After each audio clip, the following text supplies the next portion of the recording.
한의학도 서양의학처럼 다양한 검사 결과로 체질을 진단할 수는 없을까? 이 물음에 답하기 위해 한의학 역사상 가장 험난한 전대미문의 연구가 시작됐다. 현대과학과 동떨어진 것으로 오해받는 한의학을 과학적으로 표준화하라. 이를 위해 수년간 임상 데이터 확보만을 생각하며 달려온 이 남자. 바로 21세기의 이재마 김종렬 박사. 한의학의 과학화에 도전장을 낸 그를 만나러 가보자.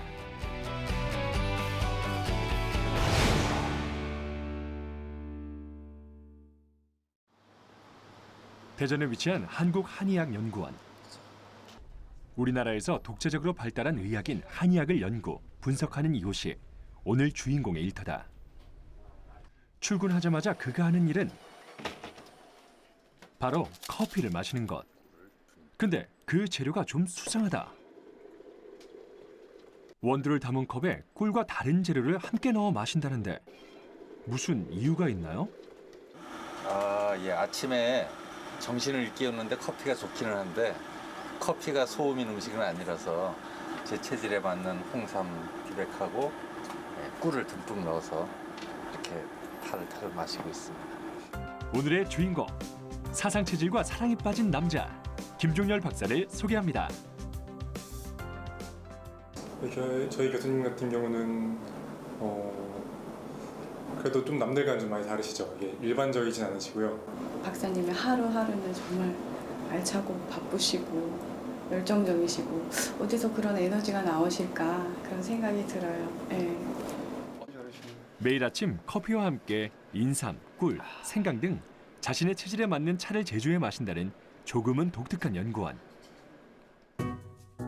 그의 체질 사랑은 연구와도 관련이 깊다. 허준과 함께 조선의학의 양대 산맥으로 평가받는 의학자 이재마. 그는 동의 수세 보원을 통해 우리 고유의 독창적인 의학 체계인 사상의학을 정립했다. 사상의학이란 사람의 체질을 태양, 태음, 소양, 소음인으로 구분하고 그 특성에 따라 병을 치료하는 체질 맞춤 치료의학이다. 그렇다면 네 가지 체질은 어떻게 다를까? 태양인은 머리가 크고 이목구비가 뚜렷하며 빈약한 하체에 비해 상체가 잘 발달된 것이 특징이다. 태음인 역시 뼈대와 이목구비가 크지만 상체보단 하복부와 하체가 발달해 전체적으로 원통형 체형을 가지고 있다. 소양인은 얼굴이 작고 눈매가 날카로우며 전체적으로 가슴이 발달한 역삼각형 몸매를 가지고 있는 반면 소음인은 인상이 온순하고 이목구비가 오밀조밀하며 체구가 작고 비교적 마른 체격이 특징이다. 한의학연구원에서 자체적으로 우리나라 국민 4,000명을 대상으로 체질을 분석한 결과 태음인이 39.2%로 가장 많았고 소양인과 소음인이 그 뒤를 이었다. 그리고 태양인은 약 1%로 우리나라에서 찾아보기 힘든 체질로 나타났다. 바로 알면 건강에 도움이 되는 사상의학. 하지만 자신의 체질을 정확하게 아는 사람은 과연 몇 명이나 될까? 대부분의 체질 진단은 한의사의 주관에 의존해 내려진다. 인터넷이나 방송 정보를 참고해서 본인의 체질을 틀리게 알고 있는 경우도 많고 한의원을 찾아도 환자나 한의사의 감정이나 몸 상태에 따라 체질 진단이 다르게 나오는 단점이 존재했다. 이런 한의학 자체의 난관을 해결하기 위해 김종렬 박사가 나섰다. 사상 체질에 대한 의존도를 높일 수 있도록 객관적인 데이터를 말하는 것이다. 이렇게 탄생한 사상 체질 진단기. 이는 총 4가지의 방법을 통해 과학적으로 체질을 진단할 수 있게 만든 분석 툴이다. 안면, 음성, 체형, 설문으로 누구나 사상 체질을 쉽게 진단할 수 있는 것이다. 그렇다면 그 과정은 어떻게 이루어질까? 첫 번째 과정은 안면 분석. 사용자의 얼굴을 촬영해 이목구비의 모양과 크기, 그리고 개별 특징점을 자동으로 찾아 객관적인 수치로 표현한다. 그 뒤 음성 분석을 통해 목소리의 떨림이나 주파수를 분석하고 목과 허리, 엉덩이 둘레의 측정값을 바탕으로 체형 분석을 실행한다. 총 4단계를 완료하는 데 걸리는 시간은 15분. 짧은 시간에 정확한 체질 진단이 가능해진 것이다. 서양의학적 진단기기는 사람의 눈에 보이지 않는 것을 주로 영상으로 촬영을 해서 분석을 합니다. 엑스레이나 MRI나 다 그렇잖아요. 근데 K프리즘은 사람 눈으로 볼 수 있는 얼굴을 분석합니다. 그래서 간혹 눈으로 볼 수 있는 걸 왜 하냐 이렇게 생각하실 수도 있는데, 우리가 눈으로 볼 적에는 턱이 넓다고 하는 것이 어느 정도 넓은지 정량화된 형태로 진단하지는 못합니다. 눈꼬리가 처져서 소음인인데 그 몇 도인지, 정말 표준화된 체질 진단을 위해서는 그런 모든 값들이 정량적인 형태로 분석이 돼야 되겠죠. 연구팀의 점심시간. 이 시간만 되면 연구원들 사이에 치열한 눈치 게임이 시작된다. 자, 점심 먹으러 갑시다. 메뉴 오늘 뭐가 좋아요? 소고기 먹으러 가요. 소고기? 태음인에게 좋은 여름 보양식 소고기. 윤 박사님은 자신이 태음인이라 소고기가 좋으시구만. 우리 연주 선생님은? 저는 소양. 회덮밥 먹고 싶은데. 몸에 열이 많은 소양이는 시원한 회덮밥에 한 표. 회덮밥? 소양이라 배가 좋구나. 네. 또? 저는 삼계탕이요. 삼계탕 먹고 삼계탕? 싶습니다. 네. 몸이 냉한 소음이는 삼계탕 추천이요.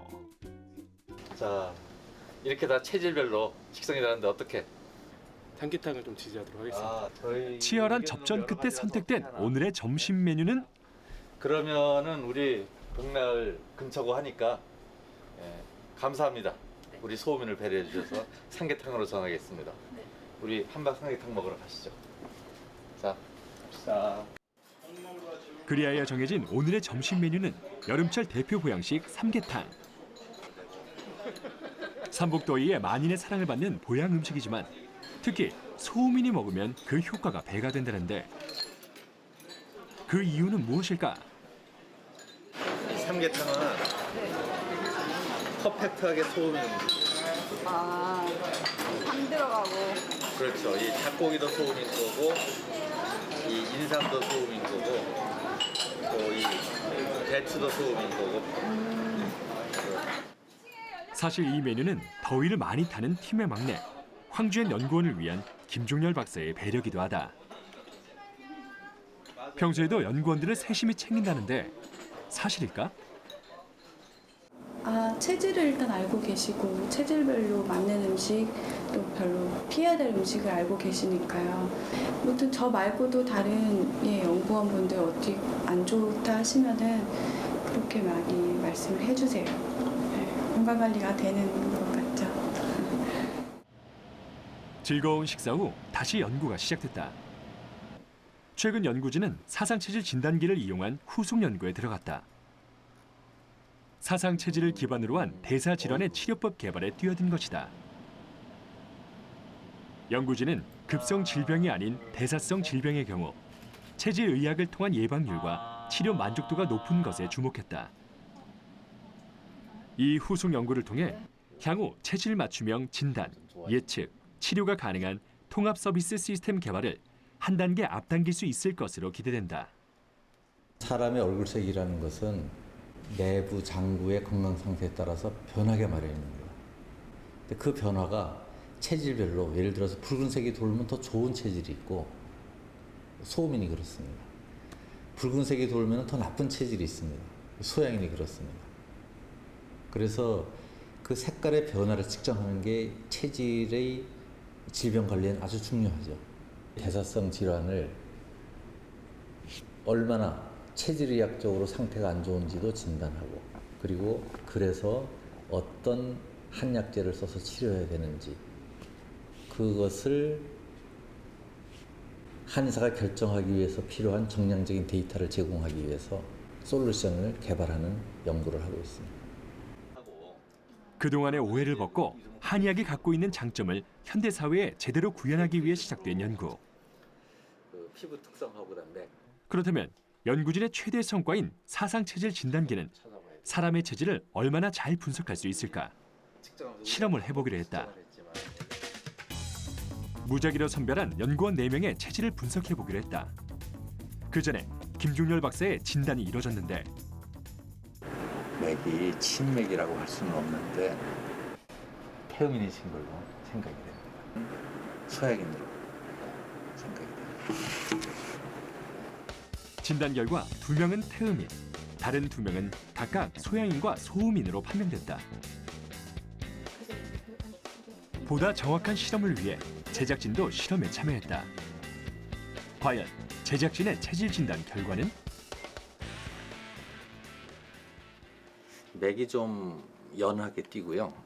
부드럽게 뛰고 피부도 이 보들보들한 소음인 특성이 있고 얼굴이 제가 보기에는 상당히 전형적인 소음인으로 생각이 됩니다. 예, 알겠습니다. 이제 막 소음인 진단을 받은 제작진까지 사상체질 진단기는 실험자 5명의 체질을 정확하게 진단할 수 있을까? 차례대로 진단을 시작했다. 한 사람당 측정 과정은 15분 정도로 간단하다. 우리는 높은 산에 올라가 맑은 공기를 마시고 왔습니다. 음성 녹음, 체형 분석, 얼굴 촬영 후 사용자의 설문을 업로드하면 이 모든 정보들을 모아 웹서버에서 체질 특성 값들을 출력해주고 이를 바탕으로 한의사가 최종적으로 체질을 진단하는 것이다. 한 번씩 더 놀라시면 실험자 5명의 진단이 채 1시간도 되지 않아 모두 이뤄졌다. 그렇다면 그 결과는 어떻게 나왔을까? 먼저 소고기를 사랑하는 윤지연 연구원. 김종렬 박사의 진단과 같이 사상체질 분석기도 그녀에게 태음인 진단을 내렸을까? 아이고 압도적인 태음인으로.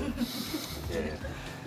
진단 결과 91%의 압도적인 확률로 태음인 판정을 받았다. 다음은 건장한 체격으로 소양인 판정을 받은 박현준 연구원. 진단기의 분석 결과 역시 소양인이다. 나머지 연구원 역시 김종렬 박사의 진단과 동일했다. 그렇다면 제작진의 진단 결과는 어떨까? 결과가 앞면이 95% 소음인으로 나와요. 그러니까 압도적으로 얼굴 형태에서 아주 전형적인 저보다도 훨씬 전형적인 소음인으로 나오신 거고요. 오차 없는 진단을 해낸 사상체질 진단기. 이를 통해 환자들은 객관적이고 과학적으로 체질을 진단받을 수 있게 됐다. 그렇다면 연구진은 어떤 원리로 사상체질의 표준을 만들 수 있었을까? 아, 그 비밀을 보여드릴까요? 저를 따라오시죠. 보여드리겠습니다.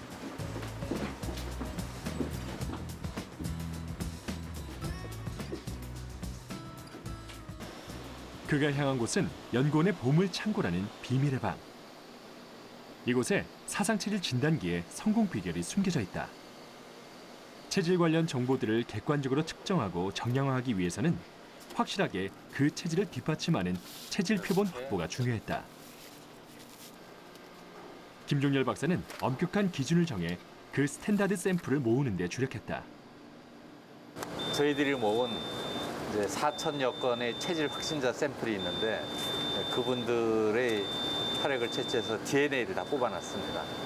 이걸 가지고 체질이 만약 유전된다면은 유전체에서 서로 다른 차이가 나타날 것이기 때문에 그런 연구를 하는 곳에 지금 쓰이고 있습니다. 전국 한의과 대학의 합심으로 모아진 방대한 양의 데이터베이스. 이것이 사상체질 진단기의 기초 자료가 됐다. 9년에 걸쳐 데이터를 확보한 김종렬 박사. 이 정보들은 체질정보은행에 저장돼 한의학의 표준을 만드는 다양한 연구에 활용되고 있다.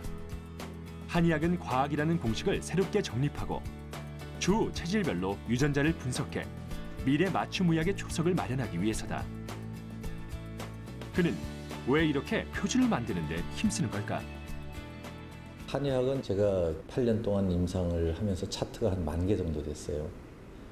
상당히 많은 환자를 본 편인데 그 임상 경험을 통해서도 너무 효과가 좋습니다. 물론 모든 질환을 치료할 수 있지 않아요, 전혀. 서양의학이 맡아야 될 영역이 많지만 서양의학이 잘 못하고 있는 그런 분야에서 한의학이 아주 뛰어납니다. 다만 그 치료가 어느 한의원이나 가나 우리가 비슷한 수준의 치료를 받지를 못합니다. 이게 표준화가 안 된 것이거든요. 이게 시급하다. 이 뛰어난 한의학이 전 세계 인류에게 기여하려면 가장 시급한 게 표준화고, 그러기 위해서는 과학하다. 이렇게 생각해서 저는 연구원에서 연구하고 있는 거죠. 사실 김종렬 박사는 특이한 이력의 소유자다. 건축공학을 전공하다 뒤늦게 한의학의 매력에 빠져 늦깎이 공부로 한의학 박사를 취득했기 때문이다. 자신이 사랑하는 한의학을 세계에 알리기 위해 한의사에서 연구원으로 진로를 바꾸고 세상에 없던 새로운 연구를 시작한 김종렬 박사. 처음 가는 길이다 보니 모든 과정이 고난의 연속이었다. 전 세계 어느 전통의학도 이렇게 커다란 규모로 데이터를 모아본 일이 없습니다. 그래서 그러면 얼굴 사진은 어떻게 모을 건지, 음성 녹음은 어떻게 모을 건지, 이게 다 세상에서 처음 가는 길이거든요. 그냥 외국에서 초음파 기기 가져와서 좀 모디파이 하는 정도하고는 비교할 수 없을 만큼 어려운 일입니다. 그렇게 처음 개척하는 어려움이 있었죠. 그렇게 해서 연구 방법론을 전문가를 모시고 확립하고, 그런 다음에 우리가 어느 정도 기준이면은 내가 소음인이라고 하면 네가 믿겠니? 예. 내가 소음인 샘플을 이런 기준으로 해가지고 제출하면은 우리 모두가 믿을 수 있는 그런 기준으로 골드 스탠다드 샘플의 기준을 정해서 그 기준에 따라서 4,000건을 모았습니다. 예. 그 과정이 가장 어려웠고 가치 있는 일이었습니다.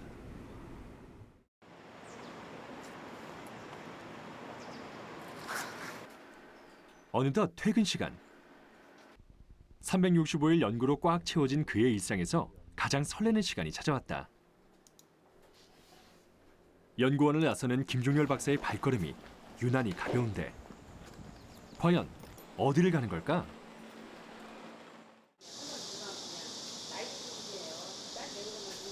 연구원 근처의 한 연습실. 흥겹게 기타를 치는 사람들 사이에서 신나게 연주를 하는 김종렬 박사가 보인다. 취미생활로 통기타 동아리 활동을 하고 있다는 그. 새벽에 일어나 어두컴컴한 길을 걸어가보세.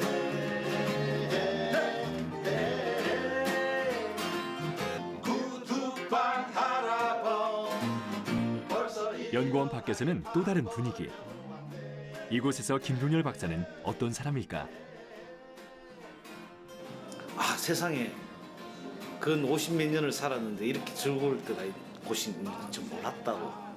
내가 왜 이걸 진정 몰랐을까 하고 상당히 열심히 하시고, 뭐 동료가 뭐 아프다든가 어떤 몸에 좀 이상이 있다든가 그러면 자기가 어떤 그런 가지고 있는 지식을 좀 이렇게 베풀어주고 해결해주고.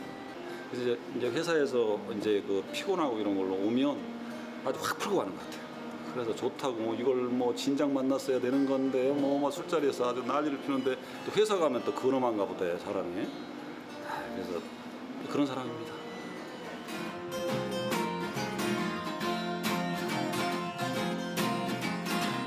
밤새 하늘에서 별들이 전칠 걸려나.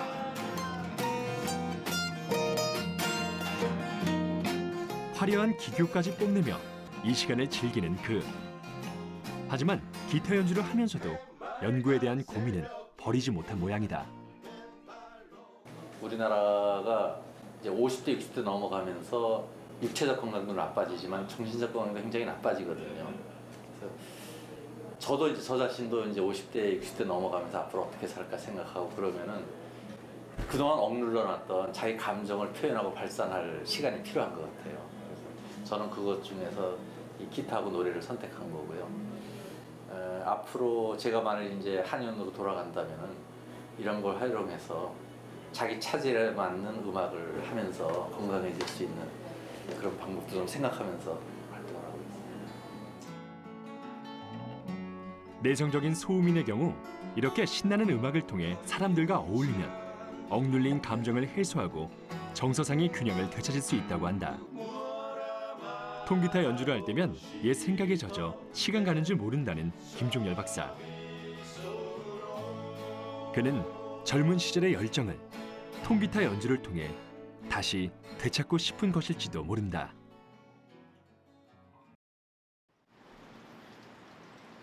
다음 날 아침, 김종열 박사에게 도전은 매일 현재 진행형이다. 사상의학은 유전자라는 개념만 없을 뿐 개인의 체질에 따라 처방을 내리는 한국판 맞춤의학이다. 이를 뒷받침하는 체질별 유전자 연구를 진척시키기 위해 각 분야의 전문가들이 똘똘 뭉쳐 최선의 방안을 찾고 있다. 오늘은 가설을 토대로 이뤄진 실험 결과에 대해 이야기하는 날. 동질성이 있다는 전제가 대전제가 지금 있으시잖아요. 네. 그 동질성이라는 뭘 보통 이렇게 대규모 하면은 그분 병원 이력이라든지 그런 걸 잘 모르시잖아요. 거의 뭐 기존에 갖고 있는 병 없고 헬시 젊은 사람 그다음에 같은 그룹 다 남자고, 네, 다 남자만 하고. 요걸 목적으로 새로 모았어요. 그래가지고 직접 가서 우리 팀이 가서 체질 진단들 측정을 하고 거기서도 신뢰가 가는 샘플만 뽑아서 한 거거든요. 그래서 적지만 이제 정예부대를 뽑았고. 이 연구가 성공적으로 수행되면 혈액형을 알아보는 것처럼 손쉽게 체질 진단이 가능한 시대가 올 것이다. 그렇다면 김종열 박사의 앞으로의 목표는 무엇일까? 이 K 프리즘을 먼저 상업화해서 제품을 만들어서 한방병원에 팔 수 있도록 하는 게 첫 번째 목표입니다. 현재는 좋은 기업을 찾아서 기술 이전을 해서 그렇게 하면은 먼저 우리 한의학 진료 수준이 높아지겠죠. 그래서 앞으로 한의사도 적어도 한 10여 종의 진단기기를 놓고 그 결과를 리딩해가면서 환자들에게 처방을 하는 이런 시대가 오도록 노력하는 것이고, 그게 어느 정도 수준이 되면은 저는 그거를 사용하는 병원의 의사가 돼서 다시 임상으로 돌아가서 환자들을 만날 계획입니다.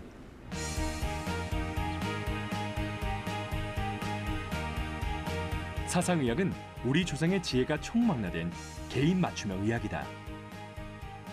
그 가치를 현대에 맞게 재해석해 한의학을 현대의학으로 다시 태어나도록 새로운 연구를 거듭하고 있는 김종열 박사.